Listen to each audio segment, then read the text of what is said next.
I don't judge people for stealing. I don't steal. Oh? I don't encourage people to steal. I don't want y'all trapped in a slave-like carceral system Oh, that how works you good to of death you. for 13 cents an hour. Hey guys, I'm Brad Polumbo, and welcome back to my channel where I cover all the craziest things on the internet, in our politics, and in the LGBT community. Today, we're going to be taking a deep dive into the dark and bizarre world of anti-capitalist TikTok, while it's still around before it gets banned. Buckle up and prepare to lose some brain cells with me, and if you're new here, please do consider subscribing and sticking around, and don't forget to hit that like button and comment with your thoughts as we go along. Now up first, this TikToker argues that actually stealing is fine. What's an opinion that you'll defend like this? I'll go first. I don't judge people for stealing. I don't steal. Oh? I don't encourage people to steal. I don't want y'all trapped in a slave-like carceral system Oh, that how works you good to of death you. for 13 cents an hour. But when I come across a story about shoplifting or even somebody falsifying documents to get government assistance, do I have a strong moral objection to that? No. Stealing is often a crime that is born out of lack of resource, and the way we view crime in this country is biased and inconsistent anyway. Well, all this and I'm supposed to care about a poor person stealing? I don't give not one about anybody selling food stamps or lying to obtain them. Just don't steal from small businesses or your fellow citizens, but if it's corporations or the government, then free you till it's backwards, friend.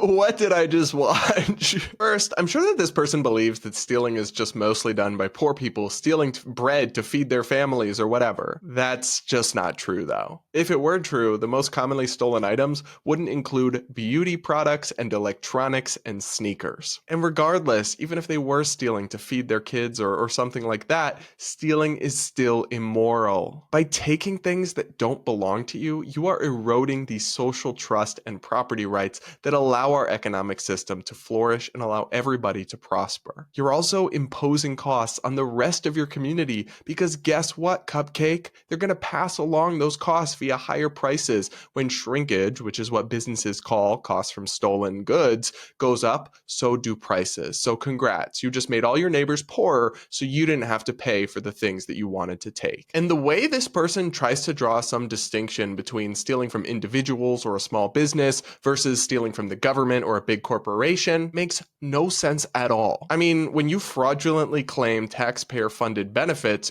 you are stealing from your neighbors. We all pay those taxes directly or indirectly, so the benefits you're claiming that you're not supposed to get are being paid for by your neighbors. You are stealing their money. And like I mentioned before, stealing from any business, small or large, leads to higher prices for the rest of your community. So this distinction, again, makes no sense. So for me at least, this video didn't make much of a compelling defense of stealing. It just revealed the author's own lack of a moral compass and complete misunderstanding of economics. But other than that, great job, I guess. Up next, this TikToker has thoughts on Garbagemen and capitalism. We hear all the time, specifically in my comments, that we can't switch to communism or socialism because who's going to want to do the jobs that no one wants to do, i.e. the garbage man and stuff like that, which I laugh because I've already talked about it, but those people are not well compensated under capitalism anyway, so your point is moot. But so we're like 15 seconds in and she's already wrong. According to Glassdoor, garbage men make a median salary of $51,000, but it can actually range as high as $70K. That's a good living for a job that doesn't even require anything more than a high school diploma or a GED.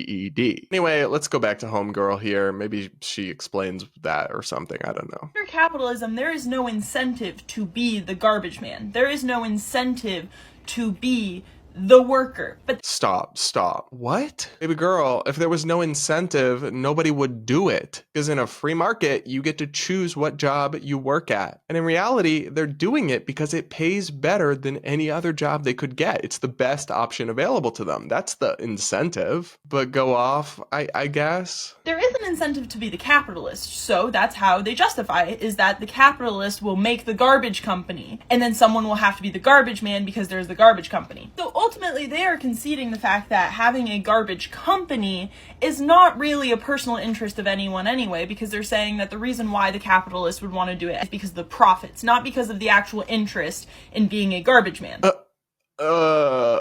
Girlie's already losing me. They start a garbage company because there's a societal need that needs to be filled, trash collection, and they can make a profit while meeting that need for the community. Am I the only one missing the bad part? But maybe she explains it, I guess. Let's keep going.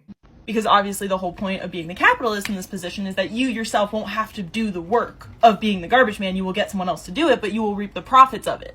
But then wouldn't it mean that the whole system is still based around the exploitation of forcing someone to be the garbage man? Again, no. No one is forced to be the garbage man. There's literally countless hourly jobs out there they could go pursue. They're only choosing that one because it's the best option available to them, and the companies have made it more attractive than the job they could get at McDonald's or Walmart or somewhere else. I'm just missing the part where anyone's forced to do anything, let alone forced to specifically be a garbage man. And she's acting like the only thing that goes into garbage collection overall is the people's labor. But someone has to buy the garbage trucks, plan the routes, handle the finances, pay the taxes, and do all the behind the scenes stuff. But it's kind of typical for socialists and communists to exclusively view the economy through the lens of labor, which is where she's going with this. It explains how you get the garbage company, but it kind of glosses over the whole how are you going to get the garbage man part. Unless you think that for some reason someone wants to be a garbage man out of pure interest under capitalism, but they wouldn't want to do that under another system, which doesn't seem to be the case. Girl, no. Literally no one is saying that the garbage men under capitalism will want to do the job because they enjoy collecting trash. We're saying they'll do the job because they get paid better to do it than they could in another job. The motivation is the financial incentive. Yet you're saying that under your magical little communist society, and yes guys, this TikToker is an actual communist, that the garbage would somehow still get collected without those financial capitalist incentives. The only way to do that would be for the government to force, an authoritarian government to force people to be garbage collectors. But people like this will also deny that that's what they want. Our friend here is really killing off the last few brain cells I have left for TikTok. Especially for a lot of these jobs, like I said, that aren't being well compensated under capitalism, so we're seeing the outflux of those people because no one wants to be treated like shit to do a job that is shit anyway. So the difference between what I'm proposing and what capitalism proposes is that under capitalism it says, well, one person will have the incentive to start the garbage company because they will receive the benefits, right? The profits. What I'm proposing instead is, well, if eventually someone will have to be a garbage man, what if instead we got all the garbage men together and they created that business and then they democratically split the profits that is made from having a garbage company?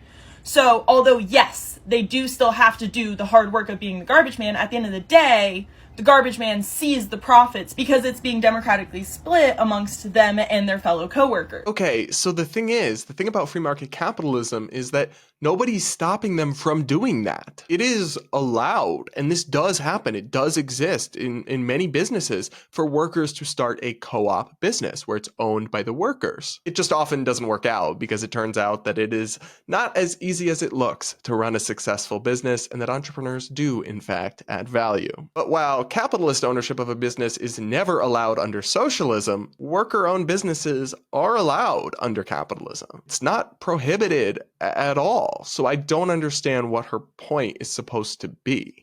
So as long as someone is conceding the point that under capitalism what incentivizes people to do something is not pure interest, then what still incentivizes someone to do that will still transfer over to other systems. The only difference is that the benefit will now benefit all of the workers instead of just the person who had the resources to start the business and exploit someone else to actually do the tough work of being the garbage man that supposedly you and I both understand. No one really goes into that because of personal interest, although there are people who can. And those people should be able to and should be able to enjoy a good, decent life off of doing so, because it's a job that needs to be done. So I think that our friend here needs to polish off those glasses or swap them out for some reading glasses and crack open this bad boy here. Capitalism works because it aligns humans' natural and inherent self-interest to social goals. Meanwhile, profit and loss ensure that efficient businesses stay afloat and ineffective, inefficient businesses go under. But socialism, if it means government control of the industries, usually leads to widespread inefficiency and terrible quality because there's no profit discipline to actually keep things in check. And if socialism just means worker-owned businesses, like she suggests in this video, then that's already allowed.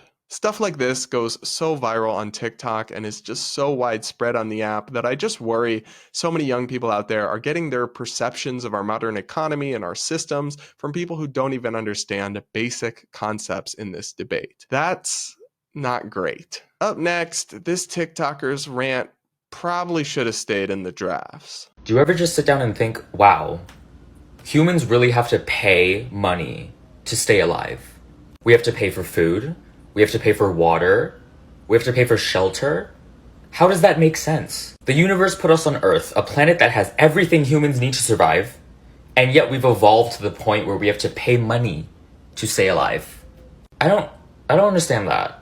My dude, it's not too late to delete this one. I mean, the idea that the Earth just naturally has all the things we need to survive is so ridiculous I struggle to put it into words. Do you think there's just naturally enough food for 7.8 billion people on this planet? Do you think houses just fall out of the sky magically constructed? Do you think that the pipes and infrastructure that transport water throughout our country and throughout the world are just naturally there? I mean, even that t-shirt you're wearing had to be manufactured by someone in a factory somewhere using raw materials that were extracted somewhere else by other workers and other businesses doing things. So of course we have to pay for the things we need to survive because they don't appear out of thin air and they're not cost-free. More broadly though, I honestly find this idea that you have some divine right to live without working, to have all your basic needs met without lifting a finger, totally bizarre and nonsensical. If you're an able-bodied adult, nobody else, and I mean literally no one, has any obligation to provide for you or make sure all your needs are met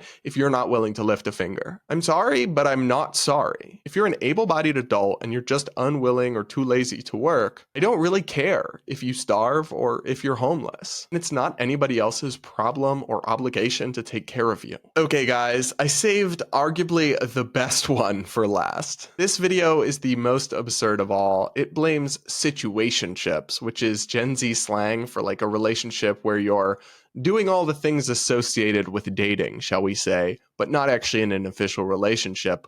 Well, this guy blames situationships on capitalism. So I kind of want to give like a explanation for why I feel like situationships are such a common form of emotional intimacy inside contemporary society.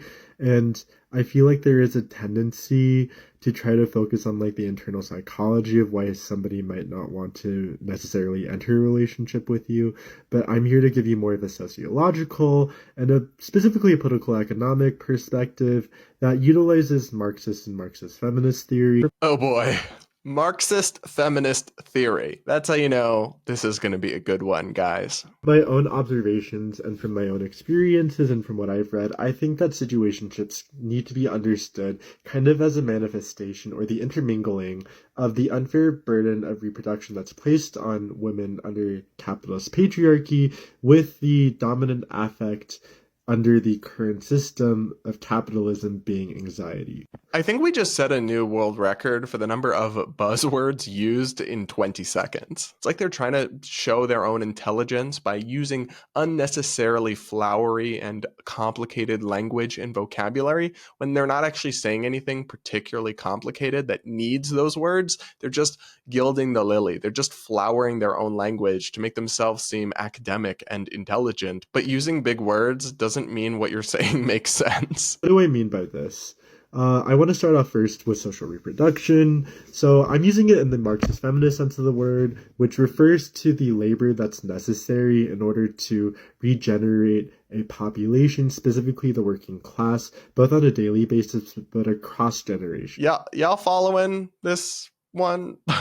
And this typically entails the work of cleaning, cooking, and childcare. If you don't have somebody doing that type of work, you're not really able to live or create like more people that can be exploited inside the workplace. And so Marxist feminists have talked about how the nuclear family structure is a technology that's basically used by capitalists as a way to exploit the reproductive labor of women. He's officially lost me. The nuclear family exists in almost all societies, regardless of how capitalist or socialist they are. And it typically leads to much better outcomes. Maybe that's why it's common and it's a societal norm in so many cultures, not some capitalist conspiracy. But hey, if that's what your Marxist feminist professors told you, who am I to question their infinite wisdom?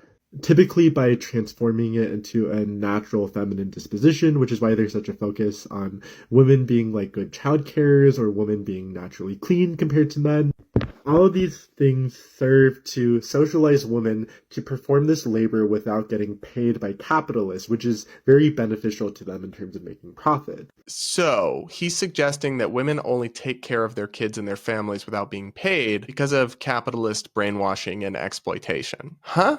Couldn't it also be that they love their kids and want to take care of their families? Maybe I'm just crazy. And whereas Marxist feminists have typically focused on the physical aspects, specifically focusing on cleaning, cooking, and childcare, something that kind of gets understated until recently, although they were talking about this in the 1970s, is the emotional and affective component of this labor. In the sense that when you are a drone that works at a factory or at your office, as opposed to a drone that makes TikToks, of course, accrue an emotional energy or resentment about not being able to do what you want with your own time, that needs to be expressed somewhere at risk of making you feel so unsatisfied that you might want to unionize or revolt against your employer. So when men come home after accruing all this emotional energy inside the workplace, they need a place to express it, and that is typically upon women to kind of bear the brunt of that burden. And in fact, as Silvia Federici points out, working class women or proletarian women act as therapists for working class men. I mean, I think it's just kind of a normal relationship dynamic that people vent and bare their souls to their spouses. And I think it also kind of goes both ways, regardless of gender. And I also think it's true regardless of class. But go off, I guess? With that in mind, situationships are kind of the same gender dynamic, but in a different context. And this isn't to say that all situationships will look this way, but typically within cis heterosexual relationships, but also queer relationships that imitate the same dynamic, it tends to be very one-sided, right? In the sense that one partner, typically the feminine partner or the woman, kind of performs this role of therapy or giving emotional intimacy to the man or the masculine partner, but there is never a reciprocation of that energy.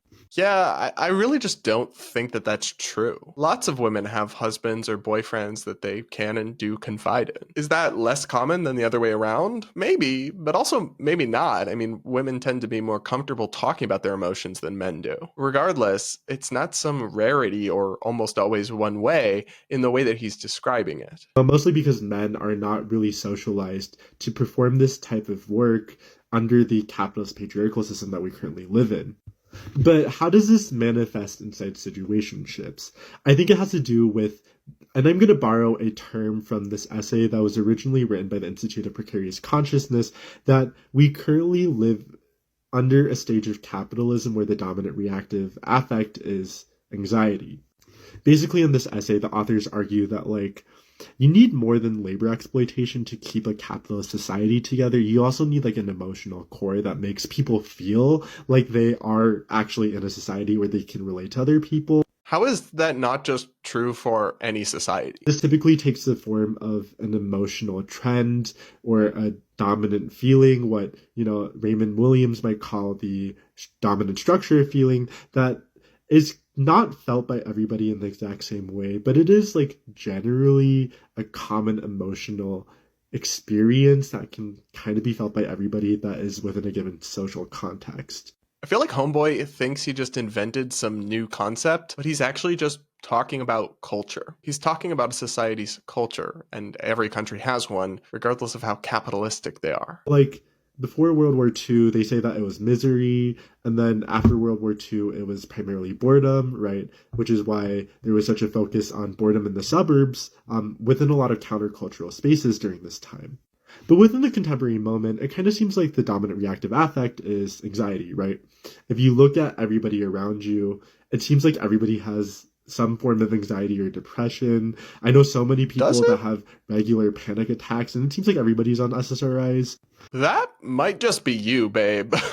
I'm sure that's true on leftist TikTok and probably on whatever college campus you presumably live on. But at least for me, it's not true in real life. But how this manifests in situationships is because everybody is so anxious, especially about the future, because we don't really know what it's going to look like, given that there are so many economic crises and imperial conflicts and violence and an impending climate catastrophe, that we don't really want to make any very strong commitments or decisions, which manifests inside relationships because people don't want to commit in the same way that they might have wanted to in the past. So he's saying that people have commitment issues because the world is so uncertain and unstable, and they're worried about what the future holds, so they don't want to make any long-term commitments. I can kind of see that logic, but it's also been true for some time, yet the situationship phenomenon is relatively new. We didn't see this same kind of situationship dynamic during the Cold War, for example, when many people believed the world could literally end at any time. So the math here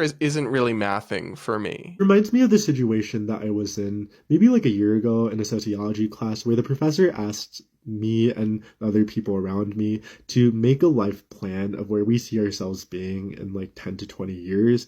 And when we were asked to share with the class, a lot of people kind of said that they couldn't really imagine themselves more than maybe a year or 5 years into the future because everything seems so uncertain. That's not great, but I think that's probably more a factor of your young age and your lack of self-actualization, more so than it is about economics. A lot of young people don't have their lives planned out at 20 or 22, but that's not called capitalism, it's just called youth. Within the relationship context again, right, it makes it so that people don't really want to commit in the same way that they do, but when we tie that with social reproduction, there's still that gendered dynamic where the feminine partner will still do the emotional or affective labor, while the masculine partner kind of just doesn't have to do that. So for a lot of younger people, we have the same gender dynamics of the nuclear family system, but without the actual nuclear family part of it. And, you know, that inequality is what made people miserable in the first place inside the suburbs. And it's also why, like, a lot of people inside situationships are miserable now. So, yeah, I think that's why situationships need to be understood within this broader capitalist context and why we need to focus on, like, you know, creating a socialist system if we want people to be happier in the long run. So. I feel like I just incurred permanent brain damage. Homeboy really hit the bong one too many times and then decided to record and post his 3 a.m. high as a kite thoughts. I'm just not at all convinced by this long-winded and flowery rant. Situationships weren't really a thing a decade ago, but we weren't somehow less capitalist then than we are now. So capitalism as the explanation for this social phenomenon, it doesn't make much sense to me. But they always do this. They always make everything about capitalism, even things that really have nothing to do with it. And then somehow it always has to connect to sexism or racism or patriarchy or whatever. Honestly, I feel like these left-wing academic types always have to connect everything to their intersectional obsessions. But hey, at least it produces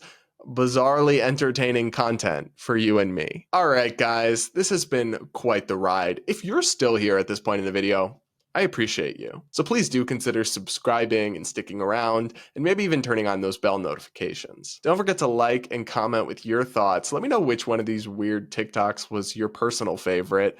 And with that, I'll see you all in the next video. But if you're somehow not sick of me yet, you can check out more of my content here or here.